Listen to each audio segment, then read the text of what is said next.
이 뉴라이트 역사관이라는 것이 이렇게 문제가 된 것 중에 결정적인 건 결국은 정치운동에 이게 결합이 됐던 건데, 정치운동의 결합은 지금 일단은 한번 꺾인 건데, 문제는 이제 지금 이게 아직도 세력은 남아있는데 이 세력이 이제 교회와 어떻게 연결이 돼서 갈 것이냐를 교회가 대처하는 게 저는 훨씬 심각한 문제 같습니다. 이게 좀 역설적인 말이지만 이런 갈등이 국민들의 역사에 대한 관심, 특히 한국사에 대한 관심을 높여주거나 이런 거에 큰 긍정적 경향도 분명히 있거든요. 그래서 사실은 사회적으로 봤었을 때 과연 뉴라이트가 한국의 일반적 역사관에 장기적으로 해가 되냐, 저는 득이 되는 게 더 많다고 생각합니다. 마치 이렇게 그 뭐 생태계에 상어가 돌아다니듯 이렇게 물고기가 사는 것처럼. 근데 이제 교회가 문제인 거죠. 왜냐하면 교회가 이것에 대해서 이성적으로 받아들이고 있는 것이 아니라 정서적으로 받아들이고 있고, 믿음에 의한 강요나 목사님들의 설교에 의한 걸로 받아들이고 있는 상황이 되기 때문에 교회 내에서 이걸 어떻게 띄어내느냐는 사실 잘 모르겠습니다. 그리고 근데 이거를 교회가 어떻게 감당해 줄 것이냐?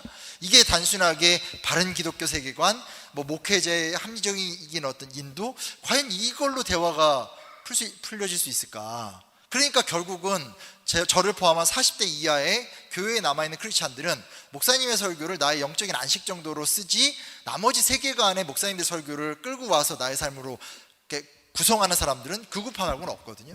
적어도 결국은 교회가 이성과 합리성이라고 하는 근대사회 이후의 다양한 역사적 변화 앞에서 그거에 대한 좀 진지한 성찰 자체를 좀 용인해주고, 오히려 그것들에 대한 투자를 좀 하면서 그런 담론 자체가 교회에서 좀 이렇게 유통될 수 있는 창구를 만들어주지 않으면 이 부조화는 계속 갈 수 있다.